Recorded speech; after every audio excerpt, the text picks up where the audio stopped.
안녕하세요. 하루 필수 말씀 충전 하필큐티 조종환입니다. 오늘 함께 나눌 하나님 말씀은 말라기 1장 1절에서 14절까지 말씀입니다.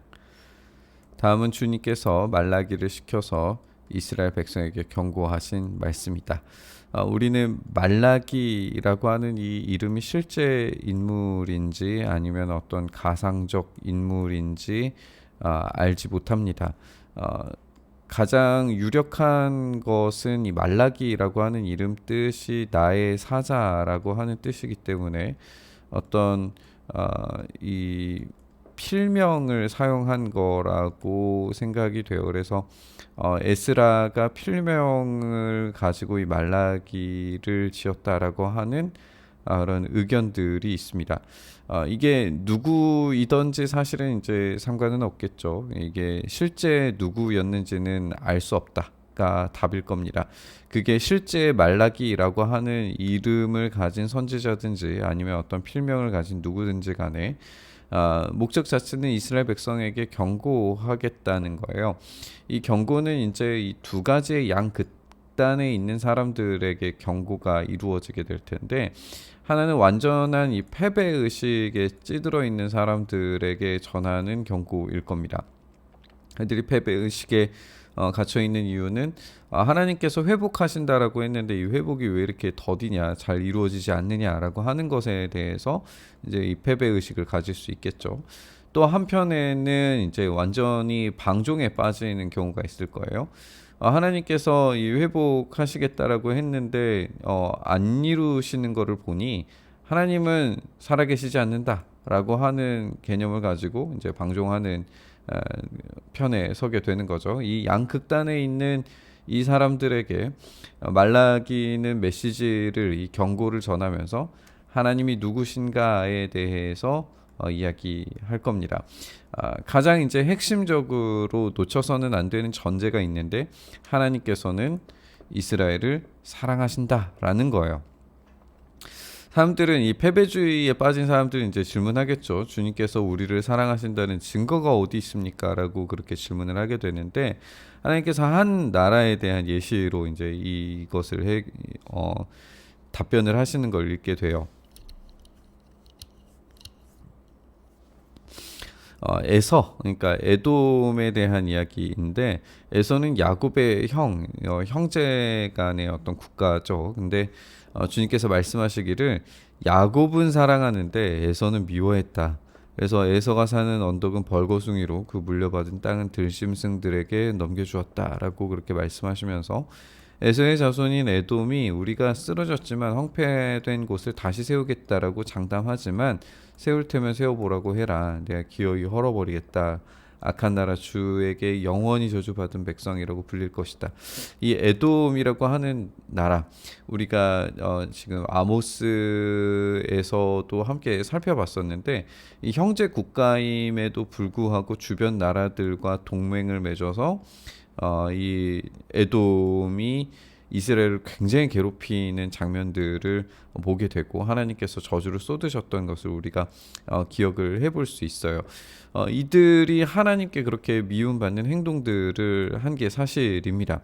그래서 하나님께서 어떤 일들을 하시느냐, 이 황폐된 곳을 에돔 이 민족들이 다시 세우려고 했다는 거예요. 그런데 하나님께서 결코 허락하지 않으시고 기어이 쓸어버리겠다라고 하시는 거죠.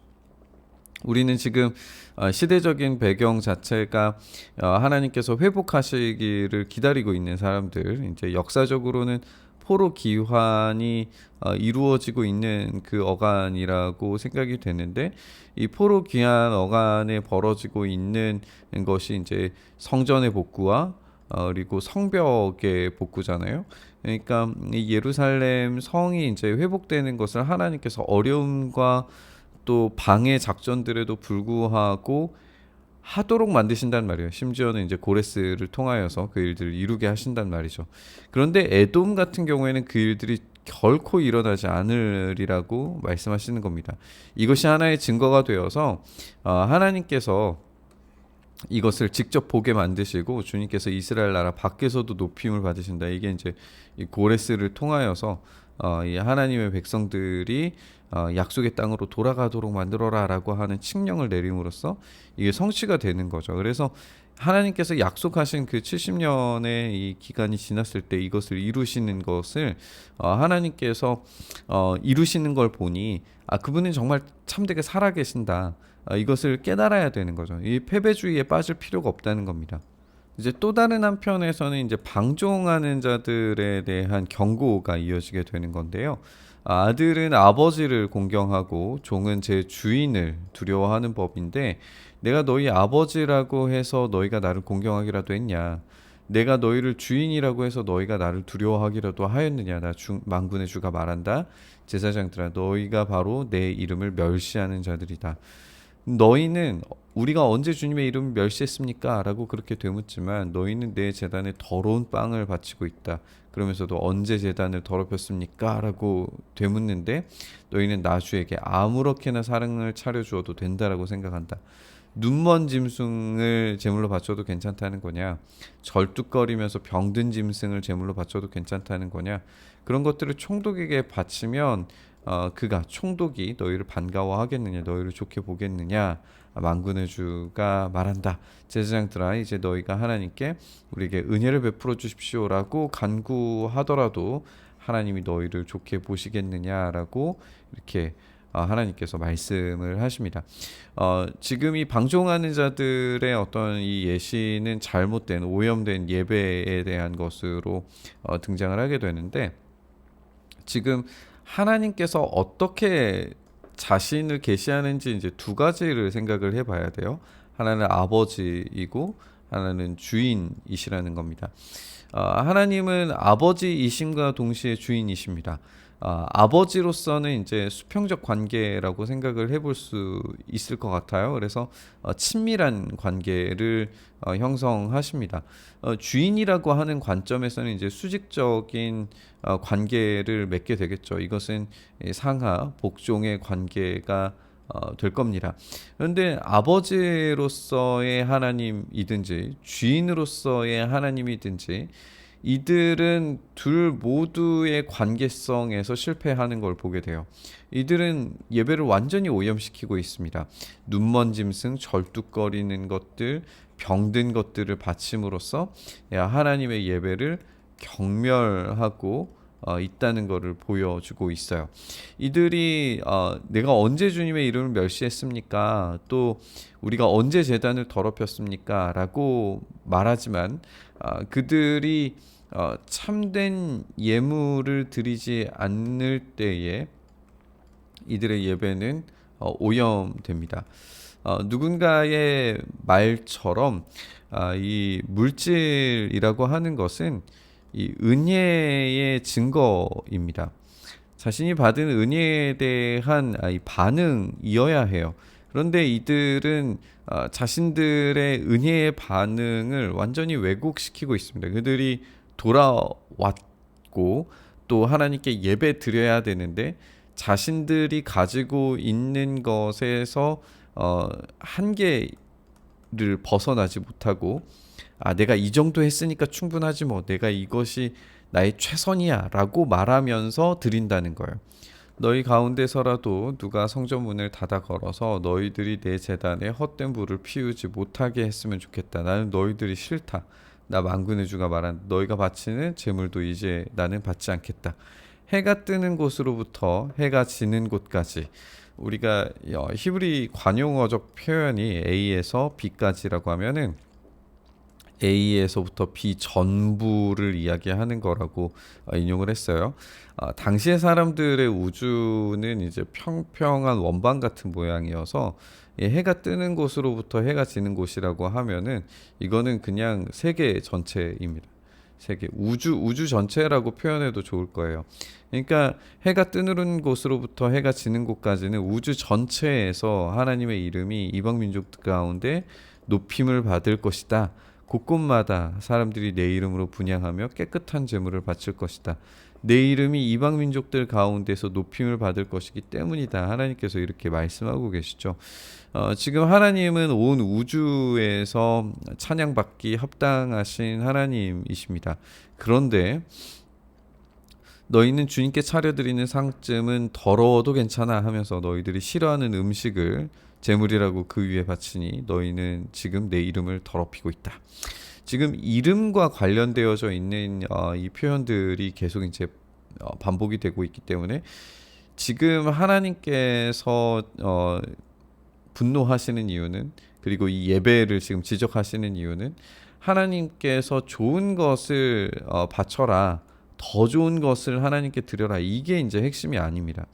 하나님께서는 지금 이 예배에서 가장 중요하게 생각하시는 건 명예입니다.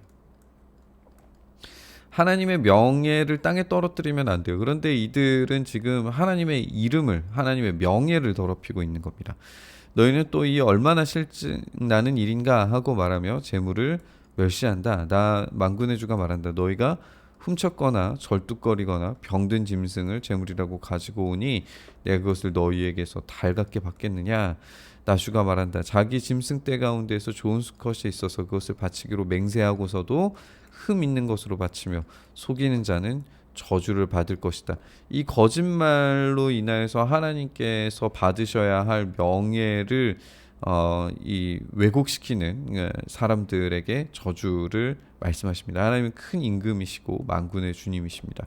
이방 민족들까지도 하나님의 이름을 두려워해야 합니다. 하나님의 명예를 땅에 떨어뜨리는 것, 모든 열방의 주인이신, 온 우주의 주인이신 분께서 두려워 떨만한 이름을 가지신 분임에도 불구하고 이 명예를 실추시킬 만한 이 예물을 드리는 것에 대해서 하나님께서 분노하시는 것을 우리가 보게 됩니다. 하나님은 찬양받기 합당한 분이십니다. 하나님의 영광스러운 이름을 높여드려 마땅합니다.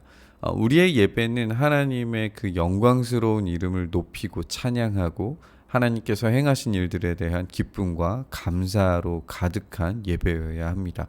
그런데 이 이름을 실추시키는 행동들을 한다면 그 예배의 어떤 형식과 내용이 제 아무리 탁월하다고 하더라도 하나님께서 그것을 받지 않으실 겁니다. 하나님께서 그것을 명예를 떨어뜨린 죄로 심각하게 저주하시고 그리고 죄를 묻고 형벌을 내리실 겁니다. 하나님의 일하심이 눈에 보이지 않는 것처럼 보일 때에 어떤 인간적인 반응으로 예배에 대한 감각이 무뎌지고 하나님을 하나님 되시게 예배하지 못하게 되는 경우들이 종종 생깁니다. 하나님 지금 어디에서 무엇을 하시는가? 하나님 어디에서 어떤 일을 하시는가? 그래서 한편으로는 방종에 빠지기도 하고 한편으로는 패배주의에 빠지기도 하는데 우리는 존귀와 찬양을 받기 합당하신 하나님을 예배해야 된다라고 하는 사실을 잊어서는 안 됩니다. 하나님은 우리를 사랑하십니다. 하나님의 그 일하심이 우리의 눈에 보이지 않을 때에도 하나님의 사랑은 결코 식지 않으십니다. 하나님은 아버지이시고 주인으로서 우리를 향해서 수평적으로 수직적으로 전인격적인 관계를 맺으시며 우리의 예배의 기준을 잡기 원하십니다. 그분께 우리가 예배를 드리는 겁니다. 우리의 예배가 하나님을 향한 어떤 반응이 어떤 삶의 상황과 환경에 따라 달라지지 않기를 바랍니다. 우리의 예배는 우리의 어떠함과 상관없이 하나님이 어떤 분이신가와만 관련되어져야 한다는 점을 잊으면 안 됩니다. 우리의 어려운 상황에도 불구하고 하나님은 찬양받기 합당한 분이심을 기억해야 됩니다. 우리의 상황이 어떠함에도 불구하고 최고의 예배를 주님께 올려드려야 된다는 것을 우리는 잊어서는 안 됩니다. 그것이 우리에게 사랑을 베풀어 주신 은혜의 합당한 반응이 될 겁니다. 주님을 향한 참된 예배를 다시 한번 결단하면서 우리 묵상의 자리로 나아가시죠. 주님, 우리가 어떤 상황과 환경에 휘둘리지 않고 오직 주님을 온전히 영광스러운 이름을 높여드려 찬양하게 예배하게 하여 주시옵소서. 우리의 삶이 주님께 올려드릴 마땅한 예배 되기를 소망합니다. 우리의 상황과 환경 상관없이 최고의 것으로 주님께 영광 돌리는 우리의 삶 되게 하여 주시옵소서. 이렇게 우리의 삶을 붙들어 주시길 바라며 우리 주님 예수님 이름으로 기도드리옵나이다. 아멘.